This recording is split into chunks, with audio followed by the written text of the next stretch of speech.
Kwambĩrĩirie na mũrũrũngano wa arũmĩrĩri a gavana wa Kitui Charity Ngilu. Mũrũrũngano ũrĩa marauga uma wa kũria mũmbunge wa Mwingi ya Gatagatĩ Gideon Mulungi etheme na kũhũthĩra mĩario ya ũrathoni rĩrĩa ararĩrĩria igũrũ rĩa atongoria angĩ. Mabandĩko maya makĩonania ndũmĩrĩri kũrĩ mũmbunge ũyũ makiuga marenda ũthii wa na mbere no ti irumi.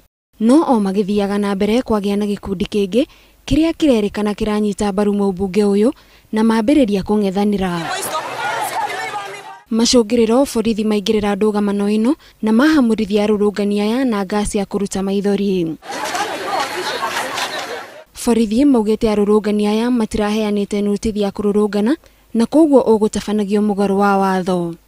Arũmĩrĩri a Ngilu maroiga nĩ marakarĩtio nĩ mĩario ya mũmbunge ũyũ na makenda ahe mweke kũrĩ gavana ũyũ wa kũmarutĩra wĩra ta gavana wa kaunti ĩno. Nasema Mama Ngilu apewe heshima yake na aache kutusiwa. Tunataka Mama Ngilu aongoze Kitui County na aende mahali anataka atuletee maendeleo. Sisi hatutanyamaza wakati kiongozi ambaye amechanguliwa na watu anatukana wamama. Na tunasema wakati unatukana kiongozi ambaye amechanguliwa kama gavana Ngilu umetukana wamama wote. Hĩndĩ ya mũrũrũngano ũyũ amwe ya arũrũngani nĩ maikirio ngono na mahingĩrwo ceceni-inĩ ya borithi ya Mwingi. Ngĩribotera Inooro TV, njĩtagwo Gathoni Wanjihia.